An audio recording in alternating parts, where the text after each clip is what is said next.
Hey guys, happy Wednesday.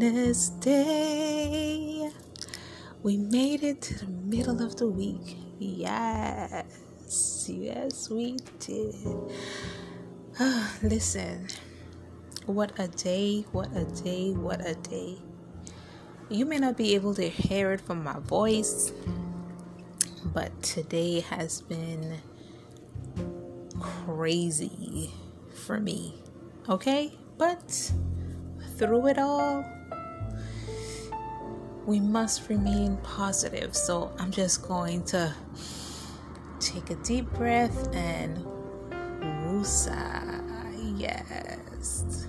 Because the devil, that devil is so busy. But we must not let the negativity of people just take away our joy. Right? And I feel so weird using the term the devil, because oftentimes I feel like the devil be getting so much credit for things he has no idea about. You know what I mean? Sometimes I'd be like, the devil's sitting somewhere in the corner and he looking like, who, me? I didn't do that. I didn't orchestrate that. Like, I didn't cause that or whatever. Sometimes I just feel like the devil is a scapegoat that we use to avoid taking responsibility for our actions. Sometimes. You know what I mean? And I know, like in the case of today, because I feel like people have been coming at me with so much negative energy, it's so easy to say the devil is so busy. But at the end of the day, it's like everyone have a higher level of consciousness and a lower level of consciousness. And, sometimes we can choose to operate in between. We can operate on our lower level of consciousness. This is when we're having our bad days and our energy and everything is off. Or when we are operating at our high level of consciousness where everything is positive, and everything is working out good and we're manifesting things and stuff like that, like all of that goodness. But today, listen, everybody and everything has been coming at me left. Okay? So this is me trying to remain positive, and I'm so glad to be here with you guys this afternoon so we can continue with our topic. Okay, so with that being said, welcome to True Reflections, Part 2, as to why real men, and again, this is in parentheses, why real men avoid single mothers. So let's get into it. So last time we left off at number 6. Now, just a quick recap of number 6. For those of you just tuning in that haven't gotten the chance to listen to part 1, I suggest you guys go ahead and listen to it. Number 6, the number 6 reason, well, let me just give you a refresher's course from 1 through 6. So number 1, we had never available. Single mothers are never available. Number 2, you're never a priority. Number 3 is single mother thinks the world revolves around her and her only. Number 4, emotionally unavailable. Number 5, the ex or the baby daddy is always there. And number 6, the kids are working against you. Now, I just want to double back and touch lightly on number 6 just for a minute. Well, let's be real, right? It's not going to be a minute. Because her sister can't talk when she's ready, right? Okay. Yeah, at least I know I'm conscious of it, I'm conscious of it, which is a good thing, because for me, if I'm not talking, then something is wrong. If I'm meeting you and you and I are not vibing well and we are not talking, it's because one of two reasons. I'm still trying to feel your vibe and picking like your energy, see what you're about. Or number two, I have already picked up on your energy because energies do not lie. And I've already decided that, yeah, I don't want to talk to you. So I'm going to be like really quiet. Okay, so I know I have the tendency to talk like I'm doing now, running on. So let's get into it, okay? Because we're not here to talk about me or tendencies, right? We're here to talk about why real men avoid single mothers. Okay, so just to touch lightly on number 6, the kids working against you is solely up to you. Okay, it all depends on how you choose to handle and deal with the situation, because the kids can be your best friend or your biggest enemy. So it's all in how you finesse the child or children. And sometimes you have to be careful because with the kids, and I'm noticing while I'm looking at the list that number 7 and number 6 are almost kind of the same, because the number 7th reason is that those kids will hate you, which is basically one of the same, because if the kids are working against you, automatically they hate you. But let's explore the reasons or the possible reasons, because again, every child is different, every situation is different. So I'm not speaking for every household, I'm not speaking for every child, but we are going to look at the possible reasons why these kids will hate you, which then in turn means they will be working against you. As I started to say, kids can be your greatest enemy or your best friend, all in how you decide to finesse the child. Children have a tendency, old folks usually say that children and dogs or pets can pick up on the person's energy, the vibration, your natural aura that you give off. Children, in their innocence, can pick up on it. So naturally, if the child just hates you, regardless of what you do or try not to do, you have to check yourself.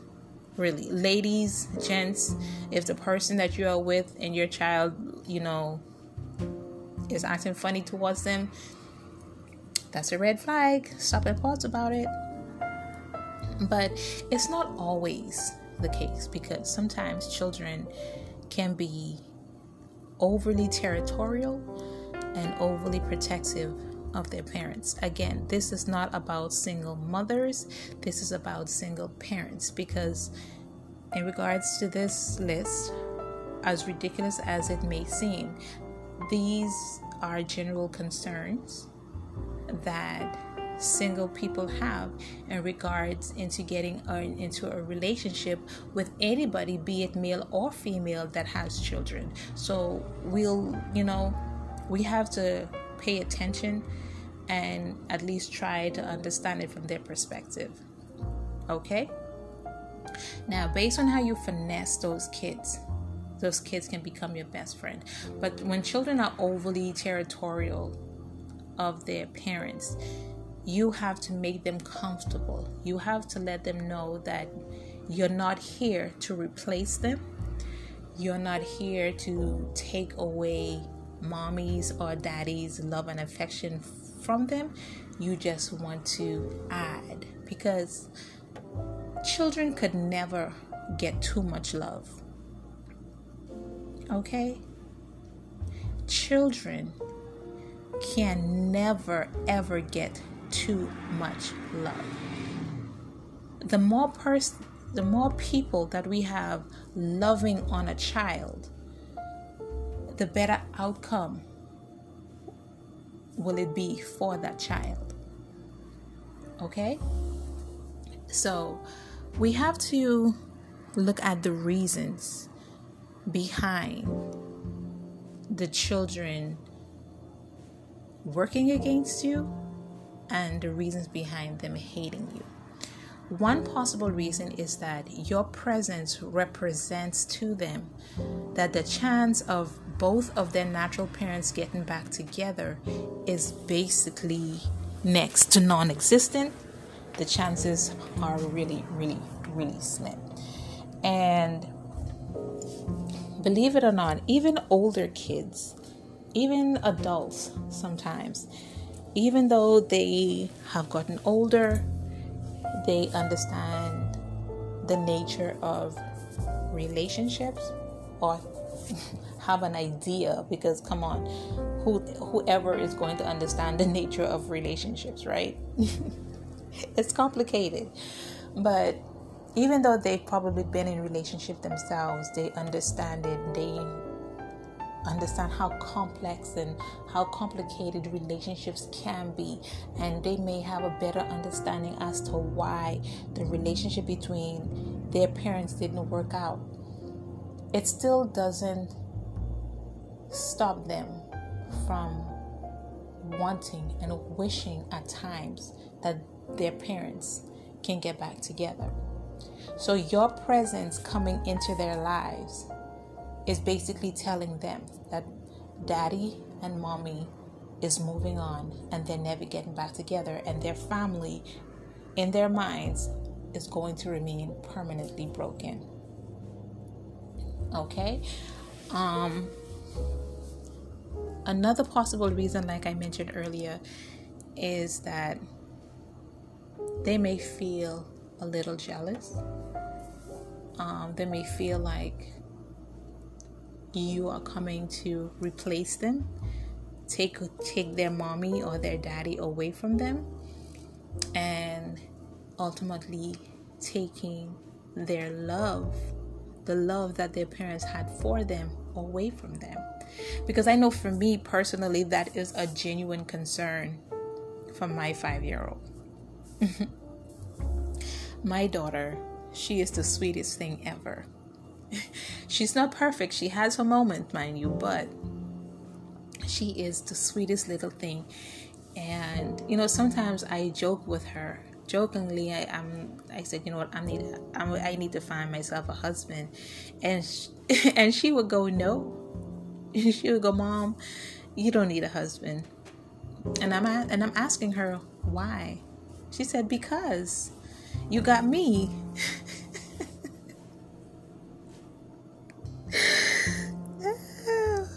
My baby said, because you got me and you have my brothers. And I'm questioning her, playfully I'm questioning her, but at the same time, I want to understand her reasoning, and bear in mind, she's 5. And when I press her on and I ask her, like, why don't mommy need a husband?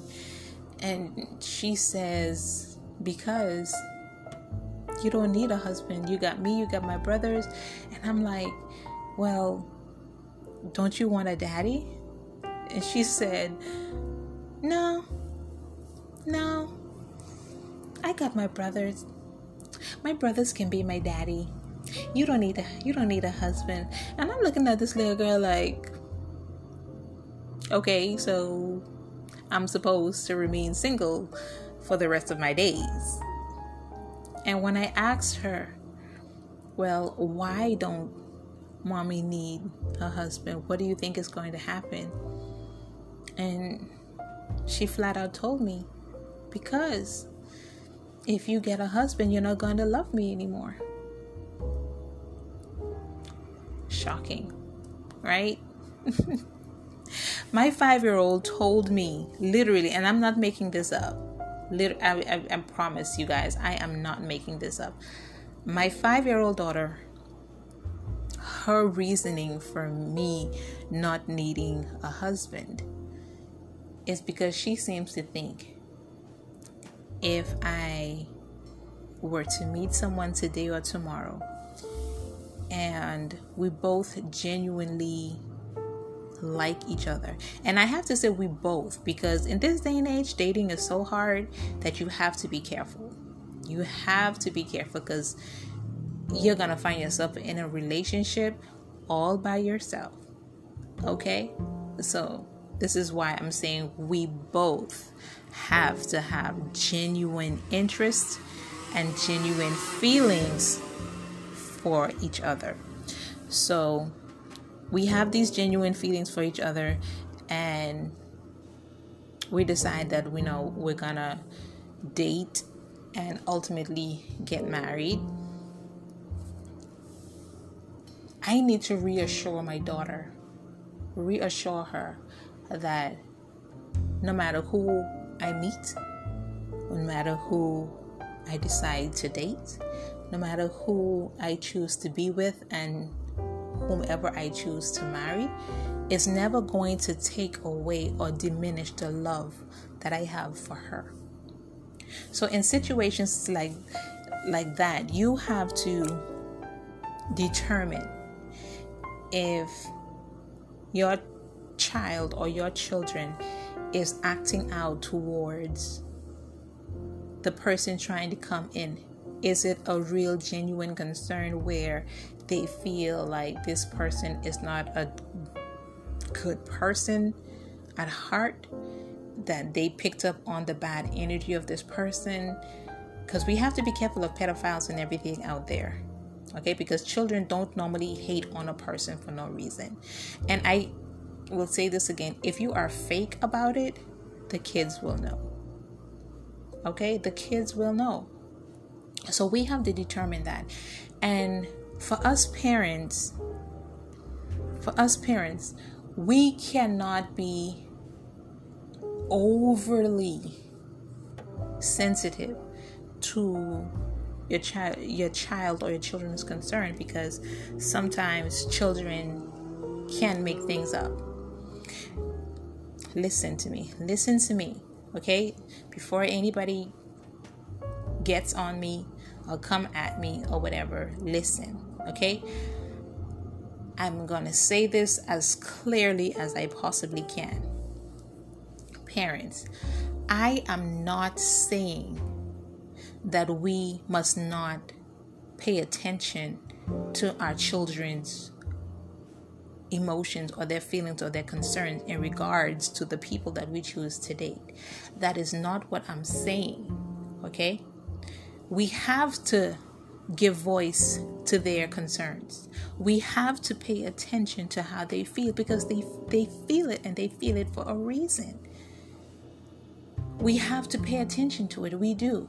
Because sometimes if we listen to our kids, a lot of things such as incest and rape and abuse, even murder, would not happen to our children if we paid just a little bit more attention to what they try to tell us or warn us about in regards to the people that we bring into our lives, ultimately putting that person in their lives. That's not what I'm saying. But what I'm saying is that we cannot be overly sensitive, because children, as little as they are extremely smart. They are very, very, very smart. And if you allow them, they can pull your strings and have you moving and dancing to their beat. You will be a puppet and they will be the puppeteer. Okay? So that is what I mean about overly sensitive to our children's feelings, because sometimes when we are so consumed and overly sensitive to our children, they pick up on it.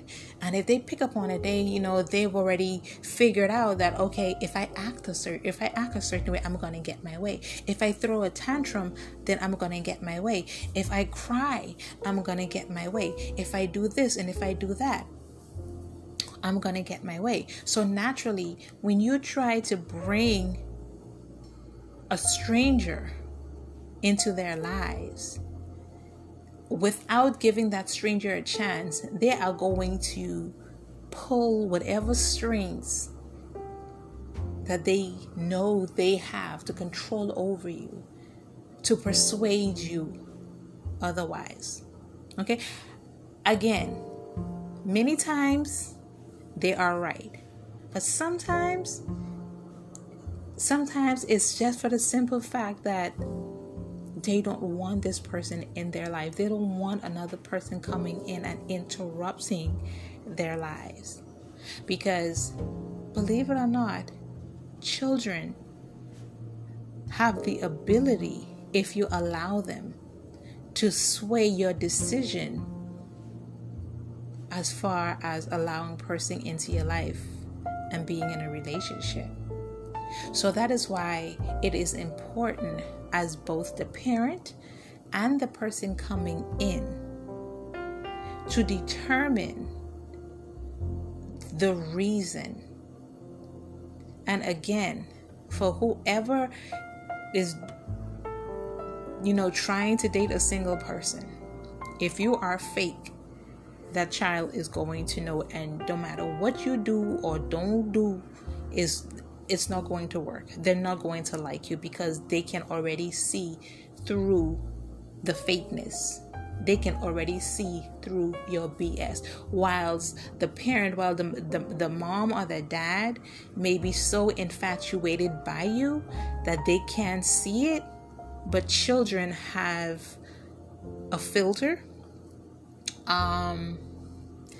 I guess, when you watch these sci-fi robotic movies, and when you're looking at like through the screen, or like RoboCop have his thing, and then he can determine, read your statistics or whatever. So children and dogs are kind of like, they're naturally built that way.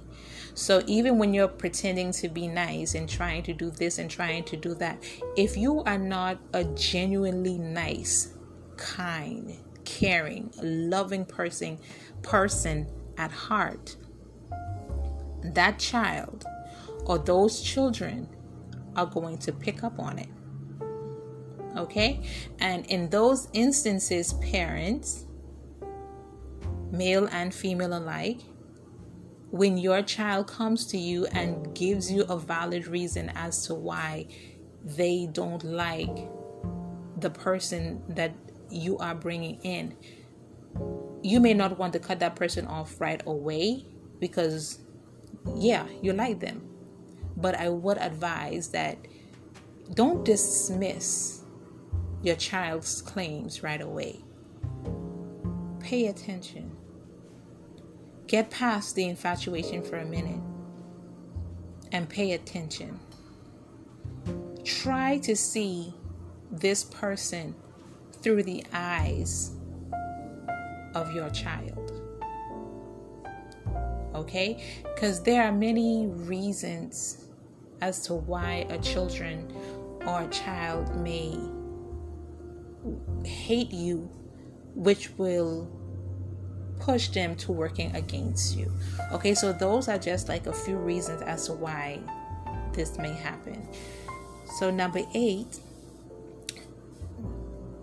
single mothers, I'm guessing, have entitled attitude. Now, I don't know what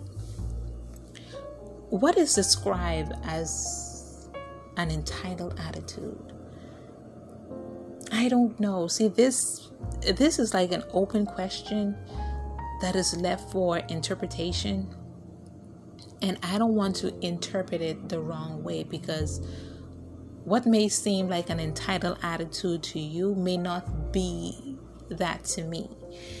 But I would love if you guys can leave some messages and give me some examples as to what you deem to be entitled attitude, and I can double back to this and I can probably elaborate more on it based on the examples that you guys may have given me, because it varies, and again, this is not a single mother's thing. This is a human thing. You know what I mean? Because you have single folks out there that have entitled attitudes, you know? So it's unfair to just categorize it just being for a single mother's issue. The number 9 reason is distorted self-image. Now, who made this? Can somebody find out who made this meme, this list? Because as I'm looking through it, the list to me is becoming more and more and more ridiculous. It's almost as if this person that made this list has gotten his heart broken by a single mother. And so I'm guessing he's trying to find reason and excuses to persuade other men to not date single mothers. Okay. First of all, no two women are alike. You know, we all may look alike as far as, you know, physical. And when I say physical, I'm just saying, like, you know, we have the same things, 2 boobs and, you know, our friend down south or whatever. But no two females are alike. No two females are alike. Our thought process and mentality is totally and completely different. So it would be unfair to place all women the same way it is very unfair to place all men all in one basket, because we're individuals at the end of the day with individual minds. So to say distorted self-image, first of all, let me say this. Body shaming is not okay. If you have a preference, having a preference is fine. Okay? Having a preference is totally okay.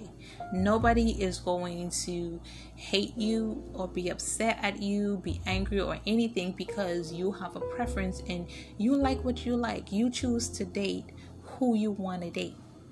I get it. I totally get it.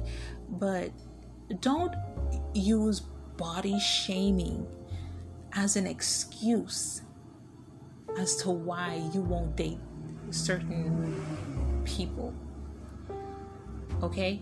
And especially a single mother. Listen, at the end of the day, you don't know how many things these women have to go through. Okay?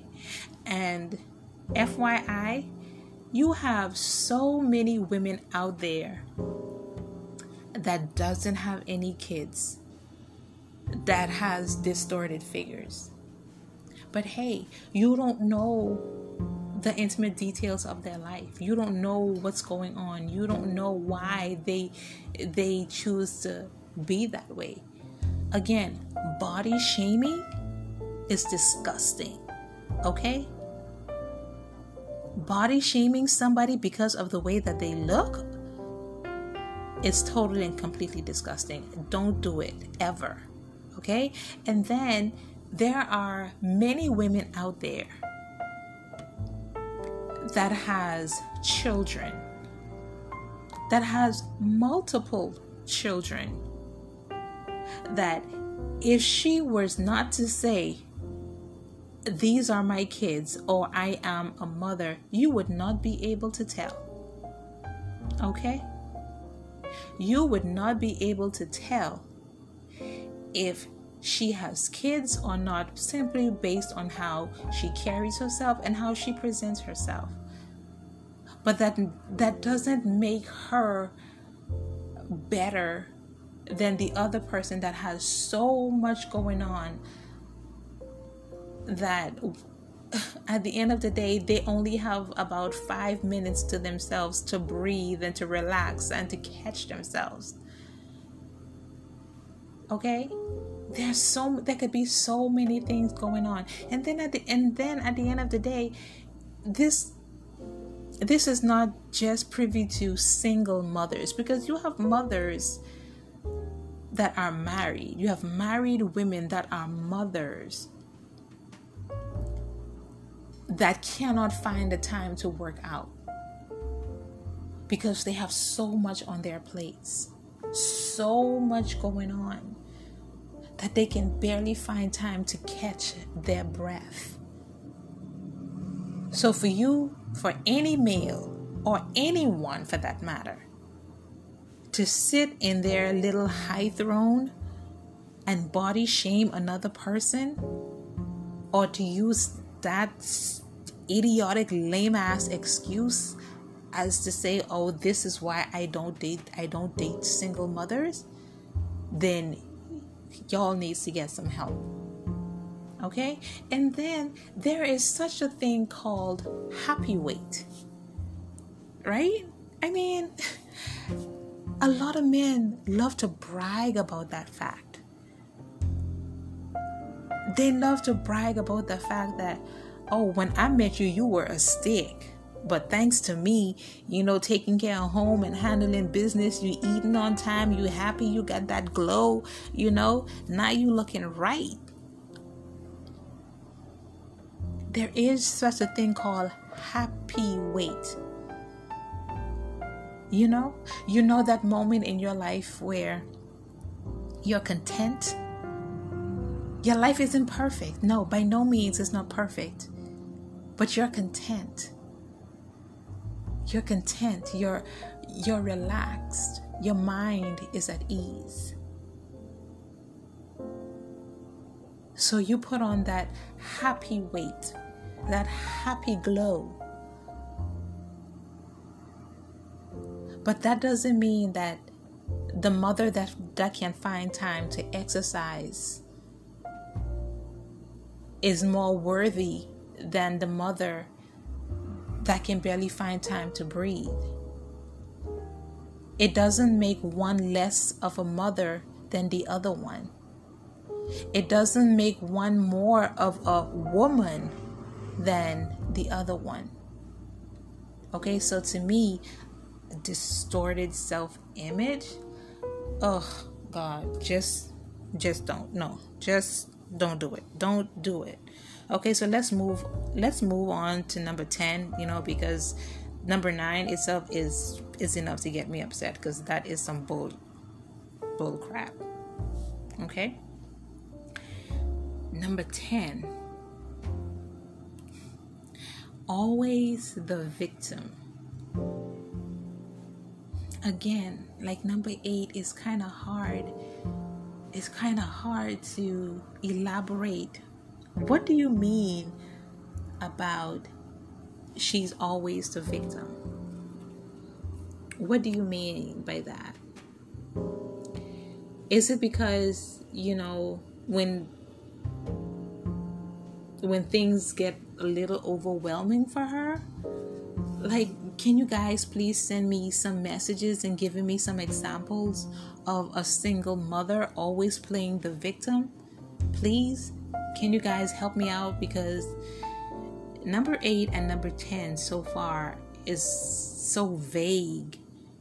It's open to interpretation. And me being a female myself, it's kind of hard, because what I may deem one thing, males, or what females deem to be one thing, males see it as something different. So can you guys just leave some messages, and I'll promise I will go back to listen to them, and I can double back and elaborate on those.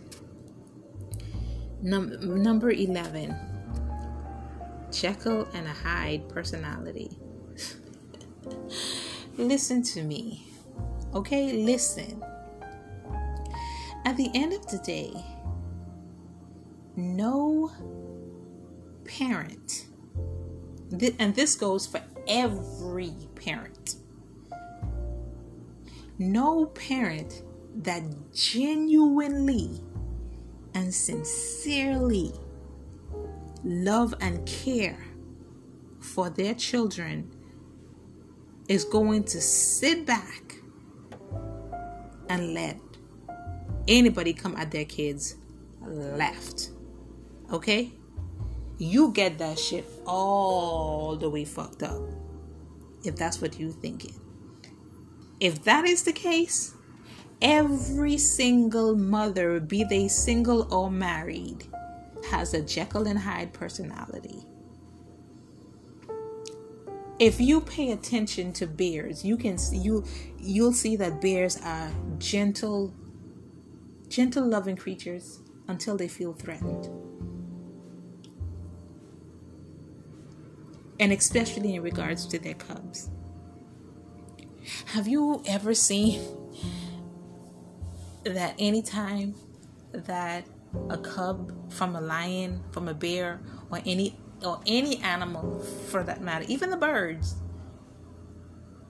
the birds that sing those little pretty songs in the morning, chirp chirp, chirpy chirp chirp, even those birds, if they feel like their children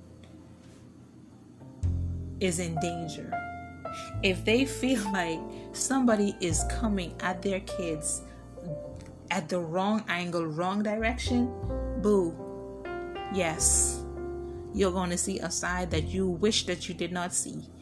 Okay? And that goes for mothers that genuinely and sincerely care for their kids. And yes, I have to say genuinely and sincerely, okay? Because we have some deadbeat parents out there. Okay? I'm not afraid to admit it. We have some deadbeat parents out there. We have some deadbeat mothers out there. Okay? We have mothers that couldn't give a ratatouille about the very child that came from their bodies. So I have to say, any real, genuine mother that deeply and sincerely, beyond shadow of doubt, love and care for their children, that don't have another side that you do not want to see. At the end of the day, those kids, don't mess with that. Don't fuck with that. Okay? Excuse the French. But then, with that being said, I'm not saying to tolerate rudeness. Okay? Because we have some bad kids out there. We do. But there is a thin line between discipline and abuse. Okay? And sometimes we have some parents that don't want another person disciplining their kids. Okay? There are some parents out there. We have some parents out there that feels as though if another person discipline their kids, then they're going to come at you regardless, which ultimately makes that child even more rude.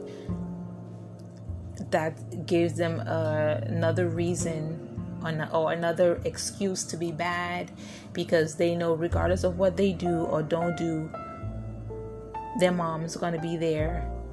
Can nobody say nothing to them, and can nobody disrespect them? Like, stay away from those parents, okay?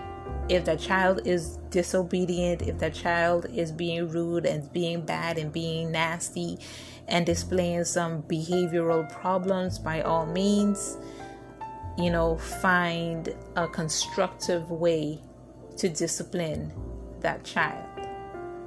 But otherwise, if your form of disciplining children is abuse, then Houston, we have a problem. Okay? Just saying. So, let's move on. Number 12, drama queens. What makes single mothers a drama queen? What makes them a drama queen? Is it because at times the situation that they are facing can become so overwhelming that the littlest things can trigger them and be dramatic? Is that it? Or is she dramatic because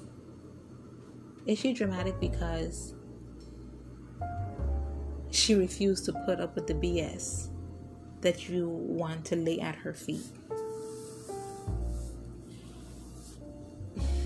It's so hard. Like, how does one classify being a drama queen? Now, if she makes an issue or a big deal about any and everything, then sure. Okay. But if she's on her grown woman-ish, she knows where she's been, she knows where she is at, what she is facing, what she has to deal with, and then she is trying to prepare for the future, and which is making her anxious about the future, then, something as little as leaving the toilet seat up can be a cause for an outburst, because things can be so overwhelming and sometimes they need to release. I'm not justifying it, okay? Let me just be clear. I'm not justifying it, because there are more positive outlets out there that a person can find or utilize in order to relieve stress. But, sometimes that is the only way that they know how. There's no excuse for being a drama person, but ask yourself, what do you consider to be dramatic? Because what you may seem as dramatic to you, to her, in her mind, it's not dramatic. It is justifiable and reasonable. Okay? So what are we referring to when we say single mothers are dramatic? We're down to number 13. In most cases, she's dating to make her baby daddy jealous. Okay, now listen. Number 13 goes right up there with number 5, which was the ex baby daddy is always there. Listen, ladies and gentlemen, okay? Listen to me and listen to me good. If the sole purpose of you dating somebody is to make the father of your kids jealous, stop it right now. Because I promise you, he don't care. And if you guys are saying, oh yeah, he does, because he still want this and he's still this and he's still that, you too must then decide, have you guys broken up? Are you guys taking a break? Or are you guys in an open relationship? Because if you and the father of your kids have ended the relationship, there is no possible reason as to why his dick should be up in your vagina anymore. That should be the end of that. Done deal. Things mash up. Finish. Over. If you and the father of your kids have broken up, both of you have come to a mutual understanding that there is no more romantic feelings involved, and that the only relationship that you have now, or the only thing that the both of you have in common now, is the little person that both of you share, then there are no reasons why you should be dating just to make him jealous. If that is what you are doing, then you are not over him. Oh, and please listen, save it. I don't want to hear it. Don't do it. Don't be like, oh yeah, I'm over him or whatever, but the D is good or whatever. And sometimes I be, listen. You are not over him. Okay? If that is the excuse that you're going to go to justify you opening yourself up to a person that broke up with you, then you need to do a little self-evaluation. Okay? Because I promise you, when you are over somebody, when you are over him, he can come and lay his eggplant on a silver platter and present it to you, and you're going to decline and be like, no, I'm good. He can take that eggplant and smack you in the face with it, and you're going to be like, nah, I don't want that. I'm good. But until you can do that, if you are still trying to date just to hurt another person's feelings, especially if that person don't want nothing else to do with you, you need to do some self-evaluations. You need to sit down somewhere and heal. I cannot stress the importance of it. Heal yourself. Heal yourself emotionally and heal yourself mentally before you decide to, purposely date somebody in an attempt to make another person jealous. Because first of all, you're not being fair to that person, because that person that wants to date you or wants to get to know you may very well have real feelings for you. But you want to be hung up on some community dick just to, and for what? You're not being fair to the other person, and you're not being fair to yourself, because all you are doing is you are allowing yourself to be used. You are allowing yourself to be damaged, and you are allowing yourself to be more broken and hurt, even more so than before. So if you have not gotten to that place where you are healed and you feel like the father of your kids is still your weakness, you do not need to be dating anybody. And fellas, guys, don't think I forgot about you guys, okay? Because I didn't.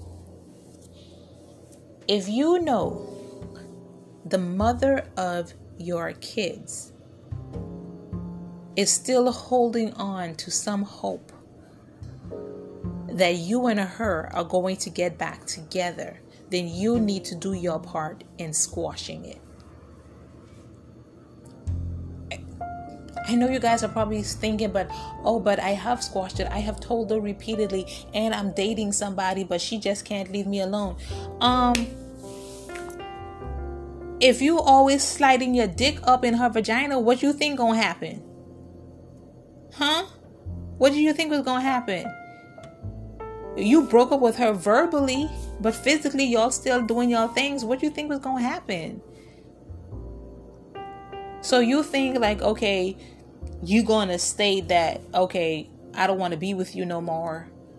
I don't like you like that. But every time you in the mood for a little piece of something, then you run over to the mother of your kid's house and you put it down on her. And then you wonder why she can't let you go. Oh, because I'm a good man. She know what I used to do for her and the kids, or whatever the case is. That's part of it too. Okay, granted, I'm gonna give you that. That's for the guys that are doing that, for the guys that are actually, still there for their kids in their children's lives, still, establish a co-parenting relationship. I'm gonna give you that. But is that the limit? Is a co-parenting relationship with the mother of your child, is that as far as it goes? Because if you're still sliding up in there, expect the drama. Expect it. Because you are part of the problem. Oh, but if I don't give up, if I don't slide up in there, then she not going to let me see the kids. Take her to court. But make sure you have proof for when you do decide to take her to court. And I'm not saying like set her up and making her seem like a bad parent if she's not. But I'm sure you guys can come to a compromising solution that both of you can agree with, that don't involve sleeping with each other. Because that is toxic. Both of you are being messy and both of you are being toxic. And for whomever you guys are dating or whomever you guys are trying to date, you guys are not being fair to those people either. So that issue, it needs to be resolved. You know, and sometimes it can be resolved on one end and, you know, the other end still have to come to grips that the relationship is truly and completely over. And I get it. And I understand that we have some petty, some mean, and some vindictive females out there. I get it. But if you know that the mother of your kids have that nature or have the tendency to be that way, then you need to find another solution. You know what I mean? You can establish a relationship with the grandparents. You know? So when she drops off the kids at grandma's house, grandma can give you a call and say, hey, you know, the kids are here. You want to swing by and spend 1 or 2 hours with them? I can't let you carry them anywhere, but, you know, at least you can, you know, spend 5-10 minutes with them before she comes back or whatever. You know, find an alternate solution. You know, and if that doesn't work, if push comes to shove and you have exhausted all other possibilities, if you must take her to court for joint custody or full custody, I don't know the situation, then you know what, by all means use your discretion.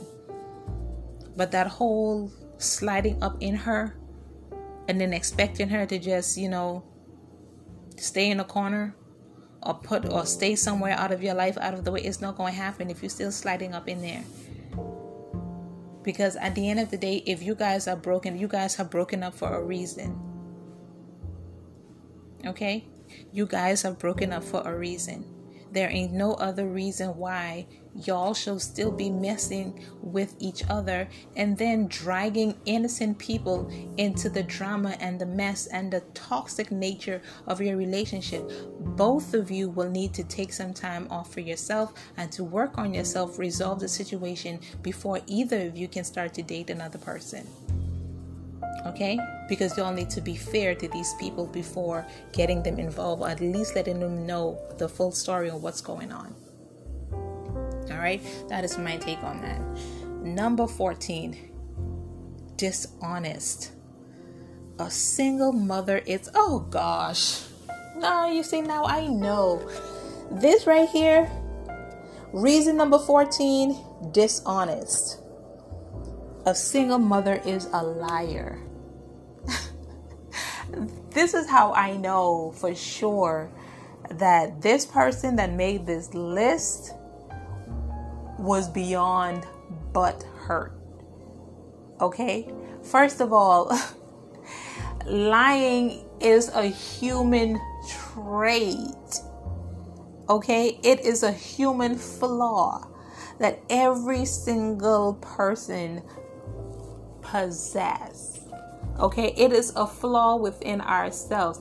It is not exclusive to single mothers, people. Okay, the single mother that this person was with, she may have been dishonest. Are there dishonest people in the world? Yes. Everywhere. every race, every color, every nationality, from the four corners of the earth.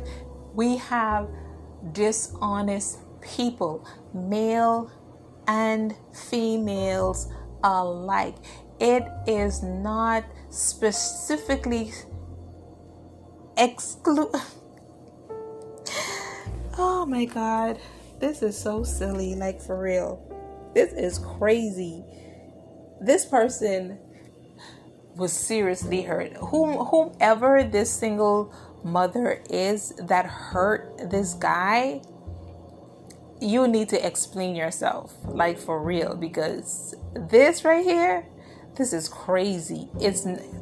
I thought the other reasons were like ridiculous before, but this here is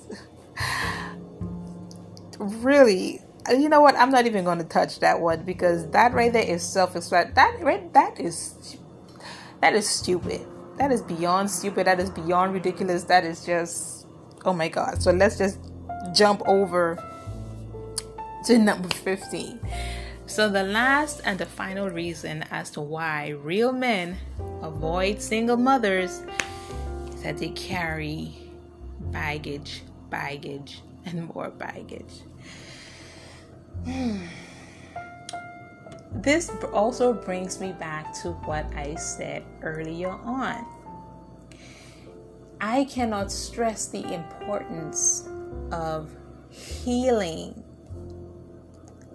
And again, this is not just a single mother thing.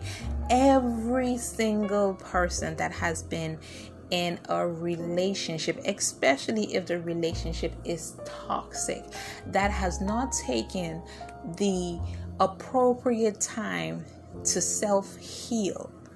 I cannot tell you what that appropriate time is, because again, every situation is different. Everybody is unique. Okay? Some people heal faster than others, and some it takes a while. But at the end of the day, it is important.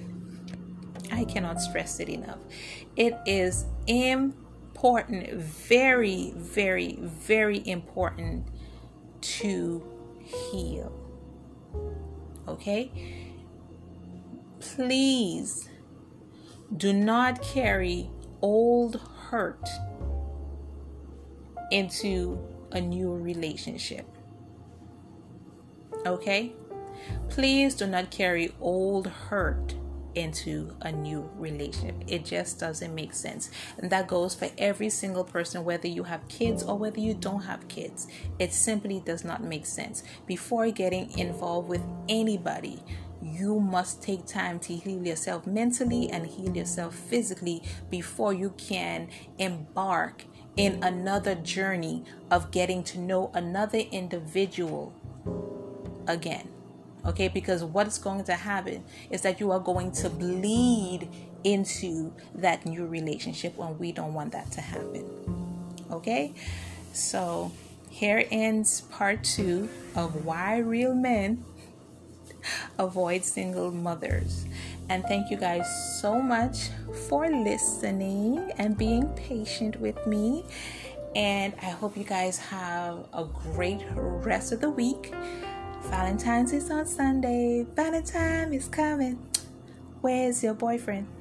I'm sorry. Happy Valentine's to all the lovers out there and the wannabe lovers out there, and even the single people. I'm also single. Happy Valentine's to my fellow single people out there. Please be safe. Enjoy your weekend. And I'll talk to you guys next time. Love you guys. Bye.